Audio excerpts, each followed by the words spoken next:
You made the decision to take this position after leaving public life involuntarily. You were defeated for re-election after 30 years in Congress, and you were teaching at Princeton, your alma mater, and happily out of the spotlight and out of the public sector. Why get back in? What was it that brought you back? I had no intention of getting back in, and I was approached on a few positions, largely in the financial arena, and I declined.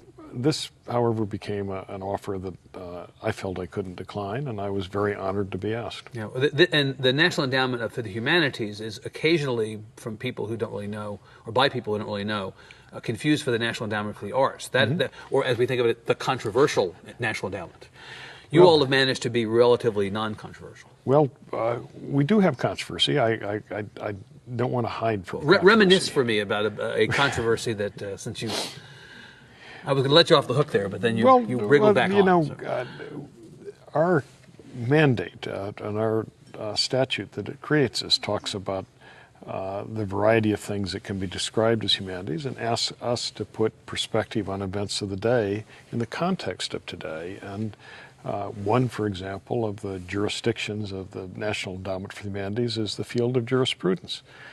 And as someone that used to be in electoral public life, I came to feel very strongly about a recent Supreme Court ruling, one called Citizens United. This is the one that allowed for corporate That's right. funding of political campaigns. And in my view, I think it's a disturbing ruling. And I will tell you, as someone that reads the Constitution somewhat strictly, I don't find anything in the Constitution that says that money is the same thing as speech, and that a corporation is an individual. And the reason I make those two equations are that this ruling says under the First Amendment, which is the freedom of speech, a corporation is the same thing as an individual and therefore should not be limited in the amount of money it gives out. Can spend, right, yeah. Well, I think that is a philosophical reach that has enormous ramifications. And philosophically, the idea that it's a free speech issue is bizarre to me.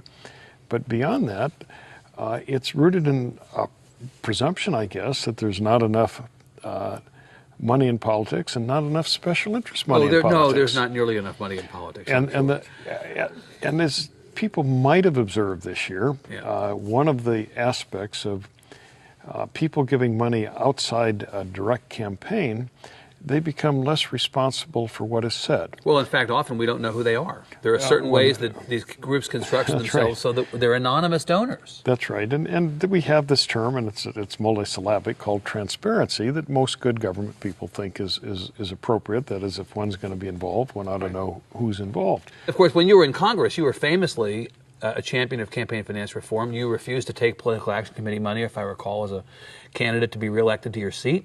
You didn't even take money from outside of Iowa, which seems quaint, thinking about the way that the world is structured today. Well, my feelings are that if you look at the founders, they had a system that they visualized that every state would be represented, and you'd have a vibrant series of difference of views.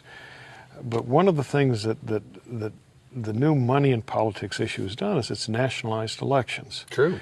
Now, we've had a problem, I guess, with some money in politics from the very beginning, but it's getting accentuated, and it's taking on a new dimension that, to me, is very troubling. And I think the public ought to think it through. So would a typical chairman of the National Endowment be occupied with matters of the corporate contributions to political campaigns? I think probably not. Yeah. But let's say you have a chairman of a background in art history, which we had a very distinguished chairman that preceded me. Right.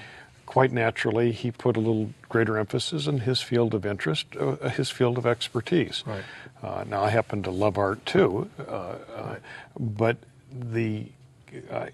you go to what you know a little bit about, and that's natural. And having spent 30 years in the United States Congress, I had some very strong feelings about politics, about how the political process works. Indeed. And I would stress that sometimes how one goes about something, the temper and the integrity of a debate is more important than the outcome of an issue. Mm-hmm.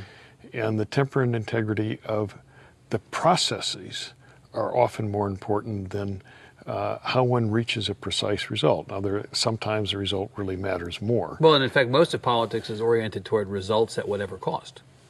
Well, they're increasingly oriented towards winning at whatever cost. And I sometimes make an analogy, especially when I was younger in politics, between sports and politics. And I used to think of it as kind of one-to-one. Now I don't. I think sports has a substantially higher ethic than politics. Oh, is that right? Yeah, and I want to be very precise. It's a pretty low bar to get over, isn't it? Well, no, it's not a low bar. I think if politics could rise to the ethic of sports, things would be better. And I'll be precise. If you're the president of the University of Texas and the Texas football coach says to his kids, let's cheat, let's try to really harm the star player, the president would fire the coach. Well, a good president, an ethical president. I think any president would. Yeah. And we had this famous sports writer that no one's ever met, 2 or 3 generations back, named Grantland Rice, with this famous quote that winning isn't the most important thing, it's how you play the game. Well, shouldn't that be the same in politics? Now, in politics, well, excuse me, take a football game. If you're a player and you're offside or you're clipped, a referee will throw a flag, your team will be penalized. If the analogy in politics is going kind of negative and a little bit dirty, there's no one to throw a flag, and the chances are any pro advising you will say, do it, because if you don't do it, you won't win. And so you'll do it.